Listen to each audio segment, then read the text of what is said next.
झारखंड सरकार की अति महत्वपूर्ण सर्वजन पेंशन योजना के लाभुकों को धनबाद में भी पहली किश्त की राशि जारी की गई। वहीं मौके पर मौजूद स्थानीय जनप्रतिनिधियों और उपायुक्त माधवी मिश्रा ने कुपोषण पखवाड़ा के तहत जागरूकता रथ को हरी झंडी दिखाकर रवाना भी किया। साथ ही कार्यक्रम के दौरान आंगनबाड़ी कार्यकर्ताओं को सम्मानित किया गया। मौके पर सावित्रीबाई फूले किशोरी समृद्धि योजना के तहत स्कूली छात्राओं को छात्रवृत्ति की राशि उनके खाते में ट्रांसफर की गई। कार्यक्रम के दौरान कई विभागों की प्रदर्शनी भी लगाई गई थी। जिला स्तर पे किया है, जिसका मुख्य कार्यक्रम राज्य स्तर पर रांची में किया जा रहा है। इसमें मुख्य रूप से हम लोगों ने 50 से 60 वर्ष के जो हमारे नए लाभुकों को हम सर्वजन पेंशन योजना से जोड़ा है, उनको आज उनकी पेंशन की पहली किस्त दी है। इसके साथ ही हमारी जो आंगनवाड़ी सेविकाएं और सहायिकाएं जिन्होंने बहुत उत्कृष्ट कार्य किया है, उनको भी हमने सम्मानित किया है। हम लोगों ने राष्ट्रीय पारिवारिक हित योजना के लाभुकों को भी सम्मानित किया है। और भी यहाँ पर बहुत सारे स्टॉल्स लगे हैं, आधार पंजीकरण, नए सर्वजन पेंशन में अगर किसी को अपना फॉर्म जमा करना है, इस टाइप की जो भी हमारी कल्याणकारी योजनाएं हैं उसको लेकर के आज हम लोग कार्यक्रम कर रहे हैं। सावित्रीबाई फूले किशोरी समृद्धि योजना की भी नई बच्चियों को आज हम लोगों ने उनकी पहली किस्त दी है और उसमें जिला स्तर पे किया है, जिसका मुख्य कार्यक्रम राज्य स्तर पर रांची में किया जा रहा है। इसमें मुख्य रूप से हम लोगों ने 50 से 60 वर्ष के जो हमारे नए लाभुकों को हम सर्वजन पेंशन योजना से जोड़ा है, उनको आज उनकी पेंशन की पहली किस्त दी है। इसके साथ ही हमारी जो आंगनवाड़ी सेविकाएं और सहायिकाएं जिन्होंने बहुत उत्कृष्ट कार्य किया है, उनको भी हमने सम्मानित किया है। हम लोगों ने राष्ट्रीय पारिवारिक हित योजना के लाभुकों को भी सम्मानित किया है। और भी यहाँ पर बहुत सारे स्टॉल्स लगे हैं, आधार पंजीकरण, नए सर्वजन पेंशन में अगर किसी को अपना बागमारा के अग्नि प्रभावित गांव खोखी बीघा, जयरामडी और रायटोला के सैकड़ों ग्रामीणों ने बीसीसीएल ब्लॉक 2 के कोल परियोजना और बेनेडी कोल साइडिंग का अनिश्चितकाल के लिए चक्का जाम कर साइडिंग परिसर में धरने पर बैठ गए। आंदोलनरत ग्रामीणों की माने तो अग्नि प्रभावित क्षेत्र होने के कारण ग्रामीणों का पुनर्वासित करने के साथ ही समुचित मुआवजे के साथ नियोजन देने पर 2 वर्ष पहले स्थानीय कोल प्रबंधन के साथ सहमति लिखित तौर पर बनी थी, लेकिन इस दिशा में किसी भी तरह की पहल नहीं की गई, जिसके बाद ग्रामीण आक्रोशित हैं। और जयरामडी रायटोला का विस्थापित का नेतृत्व करता हूं और आज लगभग 2 साल से प्रबंधन और रैयत के बीच में लिखित 10 बार समझौता हो चुका है कि 1 महीना के भीतर आपकी जो मांग है, जो जायज मांग है, हम उसको देंगे। लेकिन प्रबंधन केवल ही हमें खाली लिखित आश्वासन ही दिया और इस झूठा आश्वासन में हम लोग आज तक धोखा में ही रहे और हमारी ज़मीन पर वो उत्खनन भी कर रही है बिना अधिकार दिए, बिना मुआवजा दिए, बिना नियोजन दिए।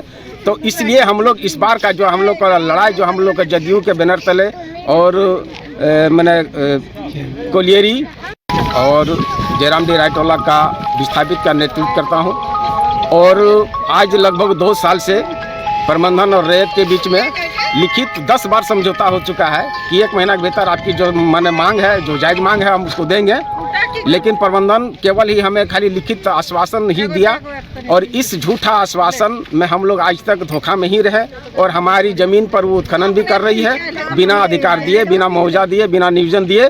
तो इसलिए हम लोग इस बार का जो हम लोग का लड़ाई, जो हम लोग का जदयू के बैनर तले और मैंने कोलियरी और जयरामडी रायटोला का विस्थापित का नेतृत्व करता हूं और आज लगभग 2 साल से प्रबंधन और रैयत के बीच में लिखित 10 बार समझौता हो चुका है कि 1 महीना के भीतर आपकी जो मांग है, जो जायज मांग है, हम उसको देंगे।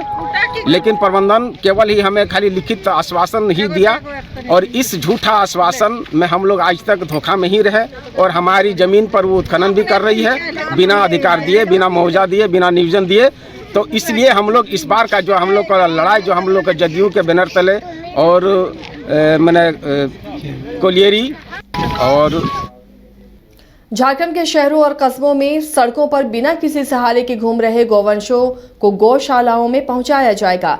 इसके लिए झारखंड गौ सेवा आयोग ने विशेष मुहिम शुरू कर दी है, जिसे अधिक तेजी से चलाने का निर्देश आयोग के सदस्य पशुपालन के अधिकारियों को दिए जा चुके हैं। इस खास मकसद को लेकर बुधवार को रांची के पशुपालन भवन में वेबसाइट की लॉन्चिंग की गई। इस वेबसाइट के माध्यम से कोई भी व्यक्ति बेसहारा घूम रहे गौवंशों को गौशाला में पहुंचा सकता है। यही नहीं, घायल बीमार पड़े गायों को त्वरित एम्बुलेंस के माध्यम से अस्पताल तक ले जाया जाएगा। ये अनोखी पहल राज्य में शुरू की गई है। ये वेबसाइट एक टोल फ्री नंबर की तरह काम करेगा। शिकायत मिलने पर त्वरित एक्शन में आएगा। देखिए, योजनाओं के क्रियान्वयन में समस्याएं हो रही हैं, ये बात सही है। कुछ चीज़ों में और ध्यान देने की आवश्यकता है। विभाग के स्तर से सचिव महोदय के द्वारा बहुत ही गंभीर तरीके से मॉनिटरिंग की जा रही है। उनके दिशा निर्देश में जो योजनाएं अभी करनी हैं, क्योंकि आचार संहिता भी लगने वाली है, तो बहुत आवश्यक है पहले कि सभी तरह के विभागीय सैंक्शन इत्यादि जो है वो तत्काल कर दिए जाएं। और योजनाओं की मॉनिटरिंग ज़मीनी लेवल पे जो ब्लॉक हैं, पंचायतें हैं, हमारे पदाधिकारीगण उन योजनाओं पे कैसा काम कर रहे हैं, इसकी धरातल पे मॉनिटरिंग करने की आवश्यकता है, जो विभाग स्तर से और डायरेक्टरेट स्तर से किया जाएगा। देखिए, अभी मानसून में जो कमी रहा तो हम लोग तो कृषि विभाग की तरफ से जो भी रिक्वेशन भेजना तो भेज दिया था। अभी का जो प्रेडिक्शन है, आने वाला मानसून ठीक ही होंगे। तो गर्मी में तो बहुत खास अंदर कृषि को नहीं पड़ता, सूखा नहीं होने पर। हम लोग दुआ करेंगे सूखा नहीं हो। अभी का जो प्रेडिक्शन है, आने वाला साल मानसून की स्थिति अच्छा रहेंगे। तो हम लोग आप लोग से यही प्रार्थना करेंगे। हमारा किसान तो बहुत परेशानी झेल चुका है, अभी आने वाला मौसम अच्छा रहे। निश्चित रूप से आपने बिल्कुल वाजिब सवाल उठाया है। हम इस दिशा में भी आगे बढ़ रहे हैं कि लगातार जब से मैंने पदभार ग्रहण किया है, कई प्रकार की शिकायतें आती हैं कि आदरणीय अध्यक्ष महोदय, फलाने जगह पर दुर्घटना हो गया है, तो वहां पर हमारा गोवंश जो है वो दुर्घटनाग्रस्त है या उनके कारण किसी प्रकार के है। तो लोगों को ये सुविधा रहेगी कि वहां या तो आप वीडियो अपलोड कर दीजिए साइट में, या वहां पिक्चर डाल करके कमेंट बॉक्स में भी जा करके उनको वो उनकी जानकारी आयोग को मुहैया करा दें। और हमारे यहाँ इस वेबसाइट की प्रॉपर मॉनिटरिंग की व्यवस्था की गई है और इसके लिए हम लोगों ने लोगों को काम पे लगाया है। उसके जरिए आयोग प्रॉपर मॉनिटरिंग के जरिए बेहतर तरीके से आगे बढ़ने का काम करेगा। देखिए, योजनाओं के क्रियान्वयन में समस्याएं हो रही हैं, ये बात सही है। कुछ चीज़ों में और ध्यान देने की आवश्यकता है। विभाग के स्तर से सचिव महोदय के द्वारा बहुत ही गंभीर तरीके से मॉनिटरिंग की जा रही है। उनके दिशा निर्देश में जो योजनाएं अभी करनी हैं, क्योंकि आचार संहिता भी लगने वाली है, तो बहुत आवश्यक है पहले कि सभी तरह के विभागीय सैंक्शन इत्यादि जो है वो तत्काल कर दिए जाएं। और लोहरदगा में लोकसभा चुनाव को लेकर कांग्रेस ने लोकसभा क्षेत्र के घाघरा में लोकसभा स्तरीय बैठक आयोजित कर चुनाव को लेकर रणनीति बनाई।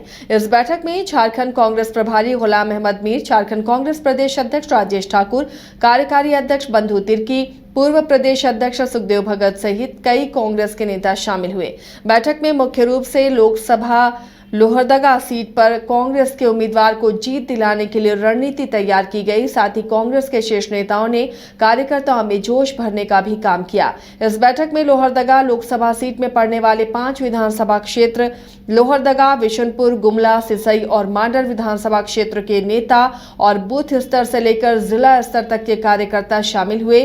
झारखंड कांग्रेस के प्रभारी गुलाम अहमद मीर ने कार्यकर्ताओं को संबोधित करते हुए लोहरदगा सीट कांग्रेस की जननी है कहा कि यहां कांग्रेस काफी मजबूत है। यहां बूथ स्तर से लेकर जिला स्तर तक कांग्रेस का बोलबाला है और लोहरदगा सीट परंपरागत रूप से कांग्रेस की है। अब सभी कोई चुनावी मोड में कार्य करें और कांग्रेस के उम्मीदवार को जीत दिलाएं। देखिए, हम लोग अब चुनाव के मोड में हैं और 14 सीटों पे हमें चुनाव लड़ना है, हमारे संगठन को भी, हमारे गठबंधन को भी। उस निमित्त हम लोग सभी लोकसभा क्षेत्रों का दौरा कर रहे हैं, जहां समन्वय समिति बनी है उसकी बैठक कर रहे हैं। और बैठक के बाद ये हम लोग चर्चा कर रहे हैं कि कैसे कैसे हम लोग आगे बढ़े। और जो प्रत्याशियों की घोषणा की है, आप जानते हैं उनके पास प्रत्याशियों का अभाव है। एक आध प्रत्याशी तो हमारे से लेना पड़ा और किस तरह से वॉशिंग मशीन का वादा करके उनको लिया गया है वो आप सब जानते हैं। सुबह से शाम तक साथी मिल रहे हैं, किसी के भी मुंह से मैंने ये नहीं सुना कि ये सीट किसी तरह से भी मुश्किल है। किसी भारत ने नहीं कहा। जिस किसी ने मेरे से बात की, सब ने कहा कि ये कांग्रेस का वरासती फील्ड है, जंगली फील्ड है। यहाँ आज भी कांग्रेस पूरी तरह मजबूत है, कार्यकर्ता मजबूत है, बूथ पर मजबूत है, संगठन। झारखंड में ट्रांसफर पोस्टिंग का दौर शुरू है। कई पुलिस पदाधिकारियों को एक जगह से दूसरी जगह भेजा जा रहा है। झारखंड सरकार ने मंगलवार को एक बार फिर कई पुलिस अफसरों का तबादला किया। ट्रांसफर लिस्ट में गिरिडीह के खोरी महुआ एसडीपीओ साजिद जफर का भी नाम है। एसडीपीओ साजिद जफर तबादला से नाखुश होकर इस्तीफा सोशल मीडिया में ही इस्तीफे का ऐलान कर दिया, जिससे पुलिस महकमे में खलबली मच गई। ट्रांसफर से नाराज एसडीपीओ ने सोशल मीडिया में नौकरी से इस्तीफे का ऐलान किया। इसकी सूचना एसडीपीओ ने अपने फेसबुक अकाउंट के जरिए दी है। इससे पहले भी उन्होंने काफी नाखुशी जताई थी, क्योंकि वो फील्ड में रहकर काम करना चाहते हैं और जिस में अभी उन्हें रखा गया है, उनका कहना है कि ये फील्ड वाला काम नहीं है, तो एक तरह से उन्हें वो मौका नहीं मिल रहा है कि वो अपनी क्षमता दिखाएं। अनुमंडल में एसडीपीओ बनाया गया। यहाँ पिछले 1 महीने में बहुत सारा मैंने इंसाफ किया है। ऐसा केस आया जहाँ पे जो केसेस बहुत दिन से पेंडिंग पड़ा हुआ था, मैंने केस को केस को ढंग से समझ करके जो भी दोषी था उसके खिलाफ कार्रवाई के लिए लिखा है। मैंने इंसाफ किया 1 महीने में, और आप सब लोग देख रहे हैं मैंने क्या कार्रवाई की 1 महीने के अंदर। चाहे वो जावा मोड़ के खिलाफ छापा मारना हो, चाहे नकली दवाओं का भंडाफोड़ करना हो, या फिर जो बड़ा आंदोलन यहाँ चल रहे थे उसको शांतिपूर्वक निपटारा करने का रहा हो। आप यहाँ पे जब पूजा हुई, सरस्वती पूजा, वो शांतिपूर्वक यहाँ पे निपट गया जी। चावल का बड़ा चावल का जो बड़ा गोदाम तो हमें छापामारी करने में मेरा सहयोग रहा।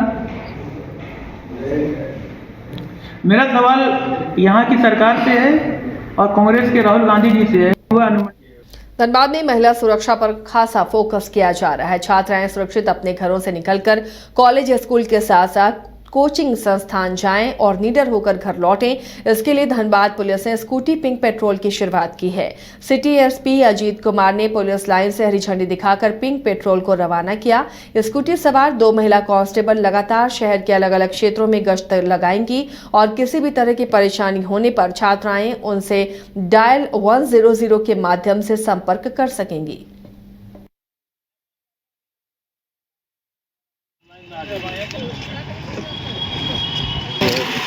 धनबाद शहर में बच्चियों की सुरक्षा के लेके, ताकि बच्चियां एकदम सेफली अपने घरों से निकलें और अपने घर सेफली लौट जाएं। बच्चे जो स्कूल जा रहे हैं, स्कूल के टाइम पर निकलते समय उनको जो कहीं कोई दिक्कत नहीं हो, महिलाओं को और बच्चों पर विशेष ध्यान रख रही धनबाद पुलिस। इसी उद्देश्य से पिंक पेट्रोल को हम लोग चला रहे हैं। कितने पेट्रोलिंग टीम तैयार की गई इसके लिए? अभी 10 ये गाड़ियाँ निकली हैं, जिसमें 20 बच्चियाँ हैं जो आरक्षी महिला आरक्षी हैं, उनके साथ 2 पदाधिकारी हैं। इनका नियमित रूप से मॉनिटरिंग किया जाएगा सीसीआर डीएसपी साहब के द्वारा। किस इलाकों में भ्रमण होगा सर? ये पूरे धनबाद में भ्रमण होगा। समय क्या रहेगा इन लोगों के भ्रमण का? समय कुछ भी हो सकता है, कभी भी इनको दिया जा सकता है। चूँकि धनबाद एक शहर है, स्टेशन है, यहाँ कभी भी लोगों का आना जाना होता है, तो महिलाएं बच्चियाँ हमारे यहाँ एकदम सुरक्षित आए जाएँ, इसके लिए हम लोग नियमित रूप से दिन रात चलेंगे। मुख्य तौर पर किसी एरिया को चिन्हित किया गया? पूरे धनबाद को मुख्य रूप से, जैसे स्टेशन हो गया, कॉलेज के इलाके हो गए, बिग बाजार हो गया, बैंक मोड़ हो गया, जो मेन भीड़ वाले इलाके हैं जहाँ बच्चों के साथ कोई परेशानी ना हो। जैसे अभी शुरुआत की गई है 10 स्कूटी से 20 आरक्षी महिलाओं को, आगे और बढ़ाया जाएगा, इसकी मॉनिटरिंग की जाएगी लगातार। इस प्रकार का कुछ अपील करना चाहेंगे धन्यवाद? अपील हम करेंगे कि अगर किन्हीं को कोई दिक्कत हो, किन्हीं के बच्चों को परेशानी हो, तो उनके साथ 2 पदाधिकारी हैं, हम लोग का नंबर भी है उनके साथ, उन पदाधिकारियों का भी नंबर रहेगा उनके पास। उन पदाधिकारियों को बेधड़क कभी भी उनको सूचित कर दें, कोई परेशानी लगेगी तो। बाबा नगरी देवघर में महाशिवरात्रि की तैयारियां शुरू हो गई हैं। शिवरात्रि से पहले बाबा मंदिर और मां पार्वती मंदिर से एक साथ पंचशूल उतारा गया। दोनों पंचशूल को मिलन कराने के बाद इसकी सफाई की गई। वहीं पंचशूल की पूजा के लिए मंदिर में श्रद्धालुओं की भीड़ उमड़ पड़ी। गुरुवार को महादेव और माता पार्वती सहित अन्य मंदिरों से खोले गए पंचशूल की सफाई के बाद विशेष पूजा की जाएगी। इसके बाद पंचशूलों को मंदिरों के शिखर पर लगाया जाएगा।